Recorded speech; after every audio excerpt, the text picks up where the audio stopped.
welcome back to my film and TV channel. Hope you're all staying safe and well. I feel a bit of a fraud on this one because I think this is recommended for the Generation Z watcher. I'm probably his generation, what, Eminem? I don't know. Eminem, he's a rapper. But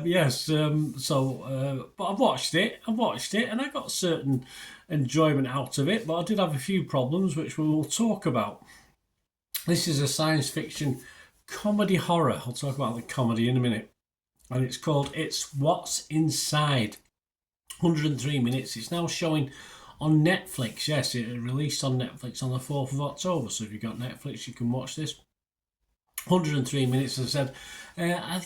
It's rated an R. Obviously, in the UK, having watched it, I would put probably 15 rating on it for UK, although I've not seen the official rating. This is written and directed by Greg Jardin. Stars Brittany O'Grady, James Morosini, Gavin Leatherwood, Nina Bloomgarden, Alicia Debnam Carey, Rena Hardesty, Devon Terrell, David W. Thompson, and Madison Davenport. A few new faces to me. I didn't, perhaps this because it's Generation Z, I don't know.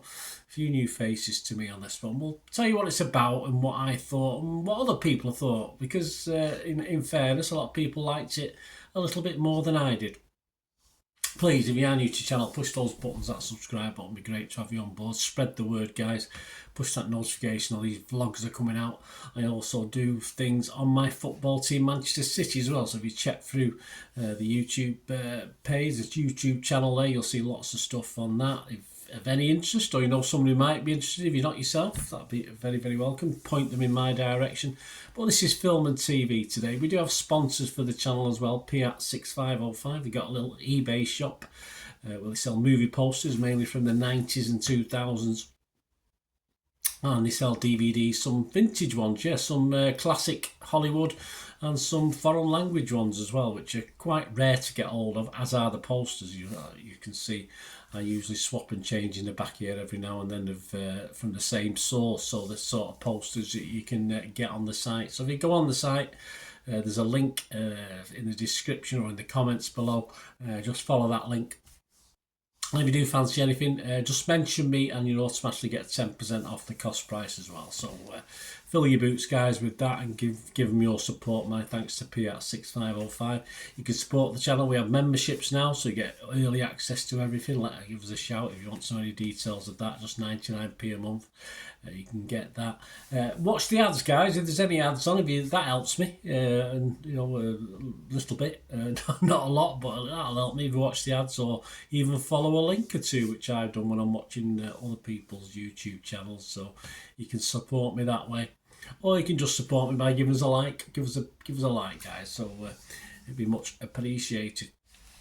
So what's this about? What's this sci-fi comedy horror about? Well, it's a group of friends, yes, again, of an age where they got my nerves a bit, because I'm getting on a bit now. I wouldn't not the people I would want to go out for a night in the pub with, put it that way. But it is, I was young once, but it was a long time ago, so I forget. A group of friends gather for a pre-wedding party that descends into an existential nightmare when an estranged friend arrives with a mysterious game that wakens a long-hidden secrets, desires and grudges. Yes, but if we didn't really know much about these grudges and desires, I mean, they're mentioned obviously in the film, but not too much of a background for this to fully understand the characters.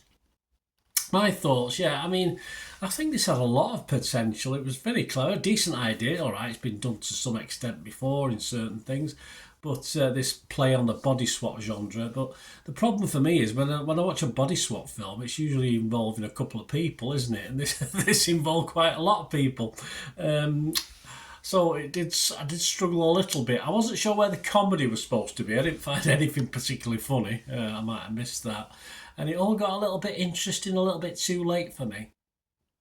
And with a few characters, it was sort of like Guess Who. It was difficult to keep up with who was in whose body. That was a problem for me. But they did have photographs on. But the trouble is, after they were either obscured or you couldn't quite see them. They had photographs.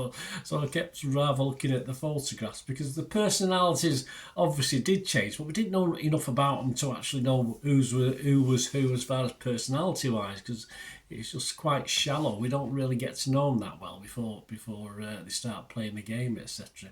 So it is a bit hard for me with my old brain to get to understand who was who. Was someone cheating on someone at times, and yes, they were, or were they not cheating on someone? It was quite difficult. What I did like about it is some quite neat, although as I said, it was cleverly done, some very clever camera work in this. There's a stage where it switches from red to red meant you could see the original people, and it flitted back to who they're playing, and it was like seamless sometimes. It was just very, very clever, just well done. Confusing for me, but still well done. And I think where it really falls flat, as I said, was just the flawed characters. I didn't know too much about them to even care that much, unfortunately, about what was happening to him. But at least as the action did eventually ramp up, it was a little bit slow getting going. There was a couple I invested in, although, again, I had no idea who was who, but I thought, that character they played I quite like, so it wasn't a total disaster. I think if you kept up with the swaps, this is more enjoyable, though it did, as I said, the story started to peak a little too late. I think they could have thrown in a bit more a lot earlier. It would have been a lot better film.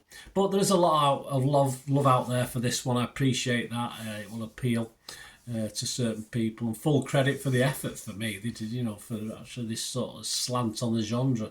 But not quite for me, unfortunately. But I wouldn't. I will give you some positives in a minute from other people, which might make you want to go and watch this, depending. And as I say, depending if you're a bit younger than me, which you probably are if you're watching this. Although obviously, who knows? We do have the demographics on YouTube, but it's quite confusing. Even that confuses me.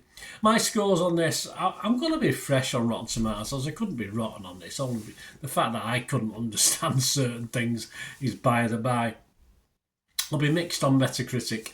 And I'm going to give this my minimum score. I am going to give it a score. I'm going to give it a 5 out of 10, as I said, but that's quite low compared to what others are thinking. Well, what others are thinking. Rotten Tomatoes, 7.5 out of 10. 62 critics, so that's not bad. The consensus says, cleverly constructed and leaping off the screen with stylistic verve. It's what's inside centres around a party from hell that audiences can enjoy from a safe remove. Safe remove? Funny way. It's how they've written it anyway. It sounds a bit daft to me.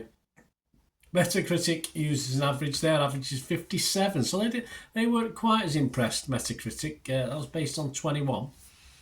12 were positive, 6 were mixed, but you had 3 negatives as well. The positives included John Nugent from Empire Film Magazine. He gave 80 out of 100. He said, an ingenious, I agree, wildly stylish new take on the body swap movie. This deserves to be a Gen Z cult classic. Yes, or certainly not a Gen MNO cult classic, but so there you go. So reviews. Variety's Guy Lodge gave it 60. He said the results are coldly diverting, with the plot continually ratcheting itself into higher degrees of panic and surprise, though potential for a darker, harder psychological payoff is missed. I absolutely agree with that, largely because these characters are so thin. Yes, I'd have to agree with Guy on that one. Rotten Tomatoes. Oh, the negatives. There's a negative here as well. Cynthia Vinny from Looper, a website, 40 out of 100. She said, while Jardin is clearly a clever and creative visual stylist, he's a lot less creative with his story. His story ideas need to catch up with his visuals. Again, agree with what I'm thinking. Then he might really have something. Yeah, I say very clever use of the camera, very clever use of presentation, but I agree with that. The story could have been better, or certainly been darker, quicker, or give us a bit more backstory to give us a bit of something to hang our hats on. Rotten Tomatoes audience, they like it, 3.6 out of 5, that's fine. And we always have a quick look at Internet Movie Database, of course, and Internet Movie Database giving it 6.6 out of 10. So as I said, a bit higher than I've been giving it, and that's almost 9,000 scores and reviews. So there you go, guys. Let me know what you think. As I say, if you're a bit a bit younger than me, and you're watching it and you enjoyed it, you could follow the who was who and what was what, then all credit to you. I wish I could. I think if I watched it again, I'd probably sort of suss out a bit more, but I'm not going to do that. There's other things to do, isn't there? Other things to watch. So anyway, let me know what you think, guys. My socials are on screen there. If you want to support me through any of the ways I've mentioned earlier on, that'd be fantastic. Just get in touch. Or get in touch through YouTube. But more importantly, let me know what you thought of this. Be really interested, or anything to do with film and TV. It's always great to chat film and TV, of course it is. Thanks for watching, guys. Until we meet again, I'll ever ask one thing, don't I? Please stay safe, everyone. Bye for now.